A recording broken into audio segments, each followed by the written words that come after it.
Hi, and welcome to Coffee and Calacas. I'm your host, Joe. If you are new to this channel, I want to welcome you and let you know that this is a weekly podcast where we sit around, drink coffee, and discuss stories of the supernatural, mysticism, and what lies in the beyond.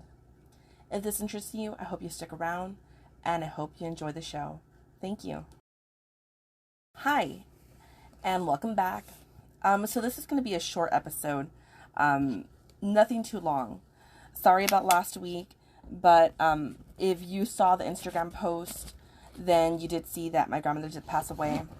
Like I said, this podcast was partly inspired by my grandmother and the stories that I shared with her, as well as my great-grandfather. So yeah, I did take losing her pretty hard, so I did need some time to, just process what's going on. Her loss is greatly felt, and I had this whole, thing planned last week, and I was really hoping to feature her on the podcast soon.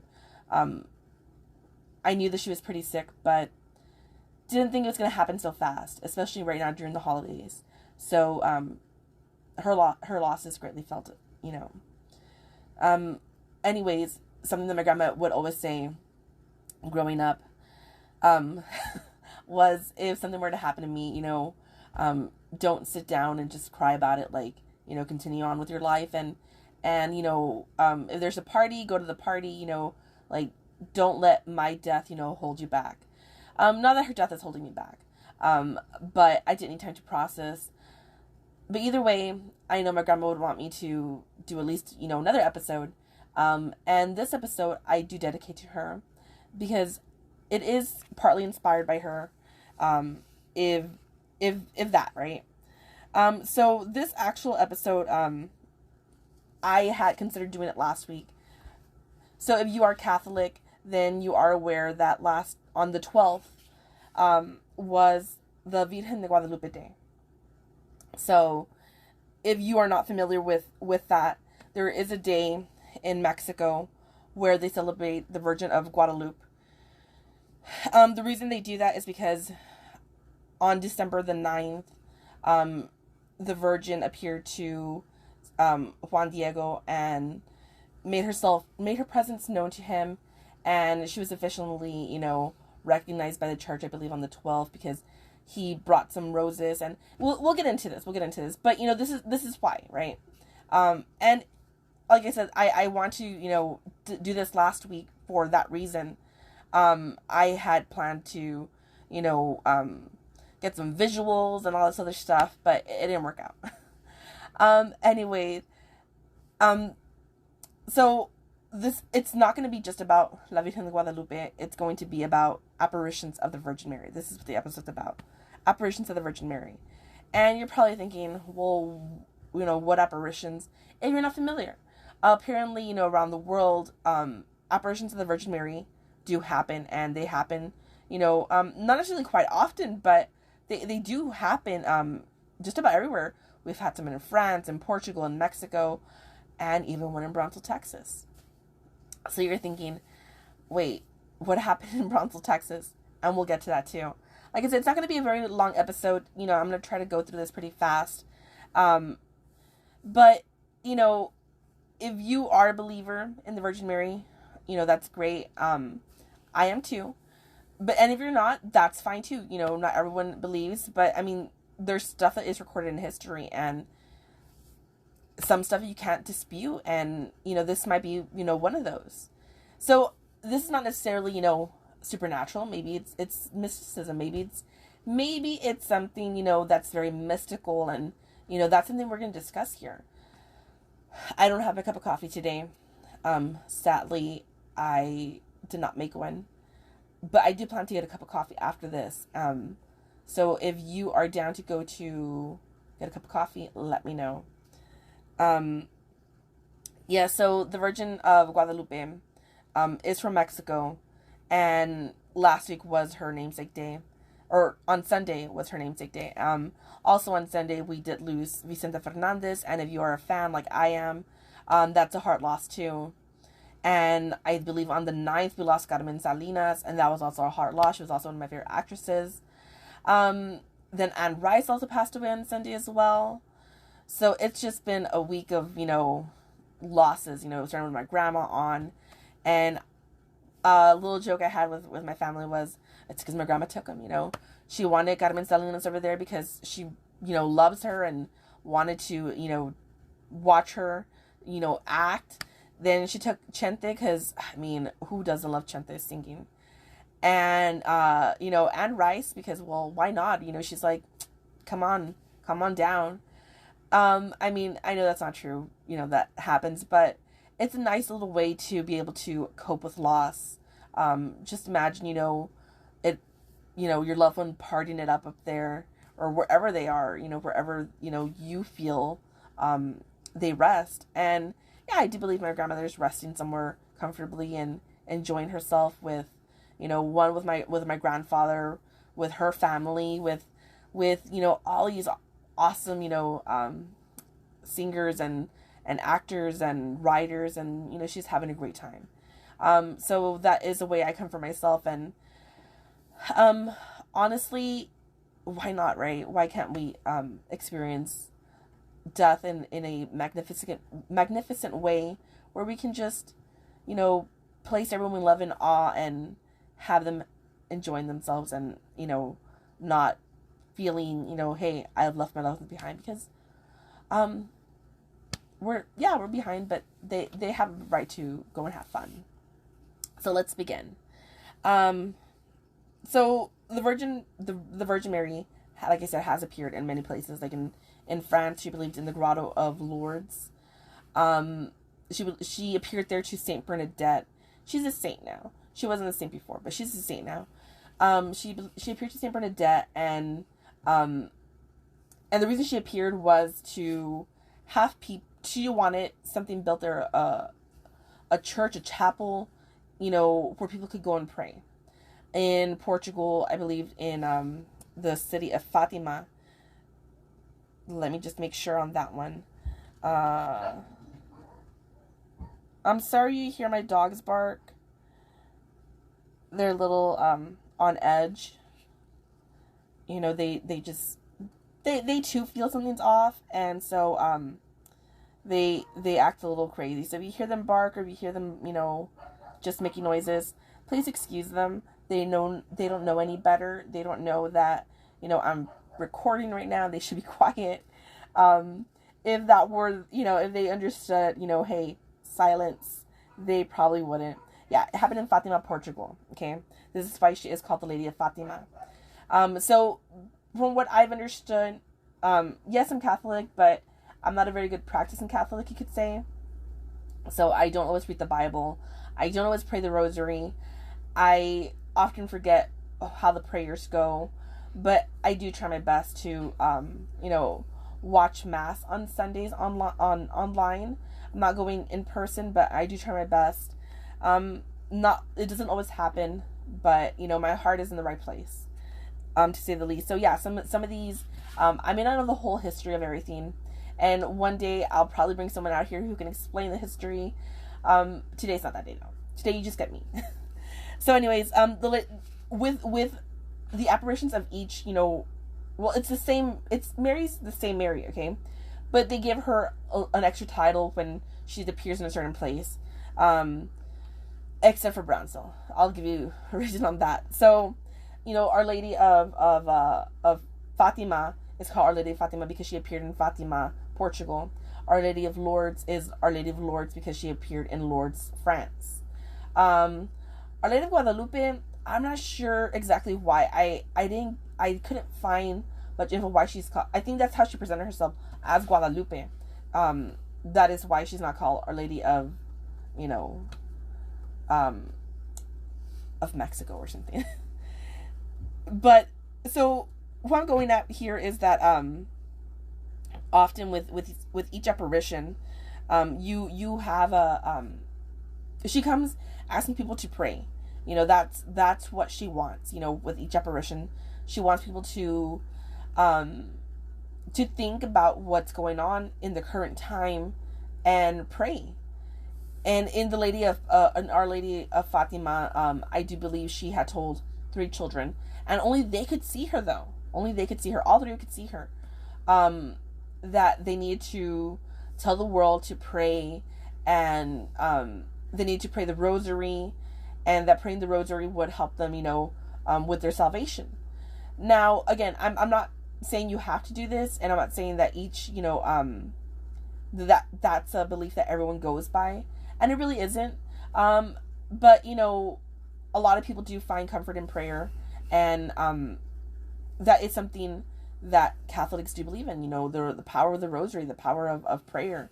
So if you are Catholic, great, and hopefully you can give me some info if you are a better practicing Catholic than I am, as to how this all works, right? I'm open to a discussion. Always open to learn.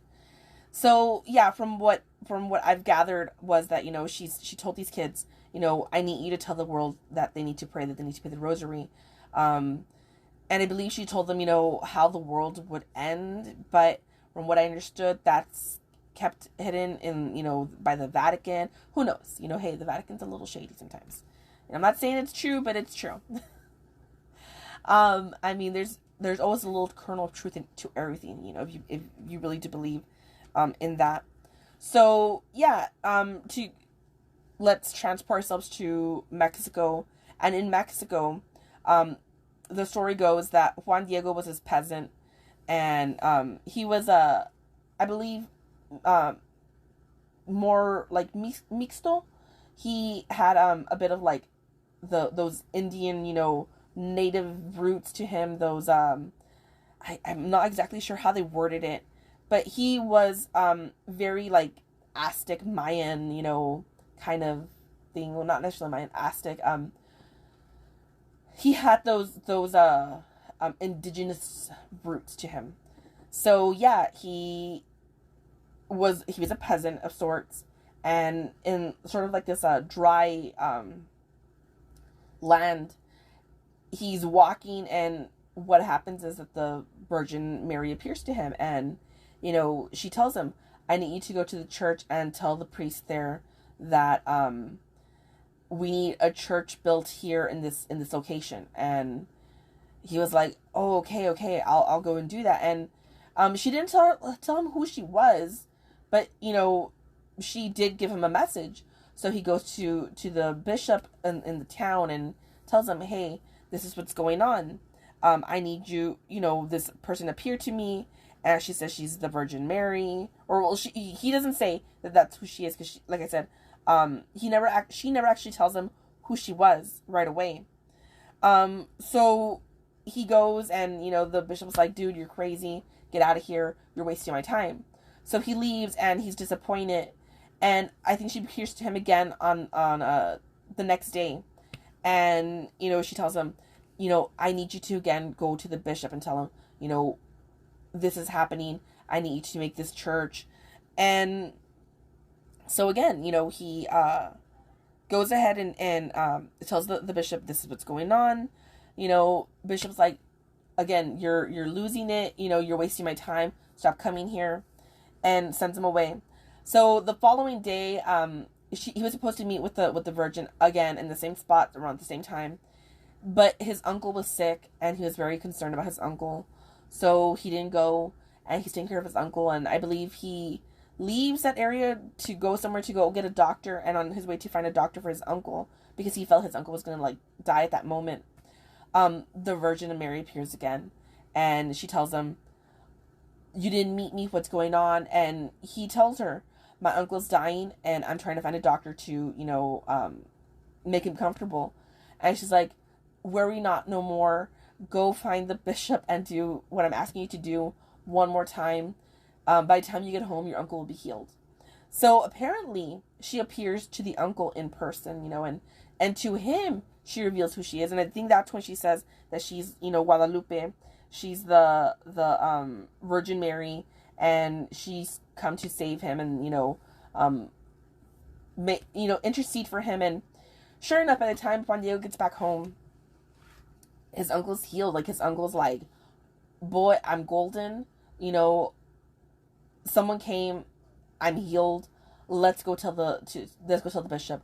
So I do believe that, yes, they go and tell the bishop, hey, this happened. And the bishop's kind of like, okay, this guy's come to me like 3-4 times already. Now his uncle's here and they're saying this happened. And I do believe that, they send him away. He goes to the place where he had been seeing the Virgin, and she tells him, take these plants with you. Take these plants and go to these weeds and go to the bishop and present to him. Okay. So he does as he's told. Really obedient. No, why are you telling me to do this? Why are you putting this on me? Just goes and does it. He goes to her, and as he's dropping the weeds in front of the bishop, the weeds or the plant that's there turn into roses, and on his what's called a manta, which is like a poncho, appears her image of the actual Virgin Mary, and that's actually hung in a cathedral in Mexico. Beautiful. I've seen images online, and it's beautiful. And if you have a chance, Google an image. Honestly, you won't be disappointed. They say it's the exact manta that Juan Diego wore, and that it's never aged, it's never torn. It's that thing is going strong. So this is why I say this is mystical, because what I mean, I can't say it's magic, but what fuels that to be able to keep it preserved for so many years? Something has to be behind there, and you can't say, oh, it's magic, voodoo, nothing like that. No, sometimes it's just believing in something bigger, and honestly, that's what it is. It's just believing in something bigger. So yeah, after that, the church is like, yes, the Virgin of Guadalupe, and so they have a day for her, which is December 12th, and they honor her, and they honor her image and her spirit. And if you Google the days of the Virgin Mary, like for the Lady of Lourdes, for Lady of Fatima and all that, you will see that yes, each apparition has its own namesake, own day. So let's forward to Brownsville, Texas. Okay, so in Brownsville, Texas, we had the Lady of the Virgin Mary appear as an apparition in a tree. And you're like, wait, what? So yeah, this happened years ago. I want to say, 1996, 97, maybe around there. I'm not honestly not too sure exactly when it happened. In this article, because I found an article, I was trying to find an article of when it actually appeared, but could not actually find the year when it happened. So I'm just gonna do a quick little math and give you a year estimate, more or less. If I'm not mistaken, if this article came out in 2006, I'm really bad at math, guys, just so you know. 1993, that's when this apparition appeared. I swear it was a lot after that, but what do I know? So the Virgin Mary appeared in a tree in Brownsville, Texas, and it actually happened really close to where I live. My actual, really close to my house. I'm just want to say blocks away. And I remember there was always cars and people coming down there to see the Virgin Mary in the tree. And this man owned that property, and he really wasn't a believer, but good man, hard worker, soldier kind of person. Once that happened, he was and the reason it happened was because some people were driving by this tree, and they happened to see the tree, and they saw that there was a Virgin Mary, and they're like, oh my goodness. They told the maid or the housekeeper. The housekeeper tells the owner. The owner's like, wait, what? Turned into this big spiel, big to-do. People kept, flocking over there. And for years, they kept flocking and, praying there. And it was a beautiful sight to see, honestly. I remember, people, actually praying because, they felt something there. Anyways, eventually, a storm came, knocked the tree down, and the tree was, gone. But I believe that, yeah, it could have happened. The church didn't believe that it was an apparition of the Virgin Mary, but to those who believe in it, it meant something. So that's kind of what this is, with apparitions, that when you have a strong belief in it, it can happen, you know, it to you, it brings something to you, some kind of comfort, some kind of you know, some kind of ease to your spirit. So yeah, this is what this episode was about, was just, you know, apparitions of the Virgin Mary, and how they do happen everywhere, and how it's written in history, and it's about what you believe that gives it, you know, some kind of meaning. And for some, it means, hey, I find comfort in that. For others, it's just it's real, you know, just, hey, it's something that happened. But if you believe, all power to you. If you don't, that's fine too. I hope you have a wonderful holiday. And I'll be seeing you guys again soon. Thanks. Have a good one. Thank you for tuning in to Coffee and Galactus. If you want to continue supporting our page, you can find us on Patreon. You can find us on Instagram, as well as Spotify. Feel free to check us out, like and comment below. And thank you for joining us on Coffee and Galactus. Remember that life begins after coffee.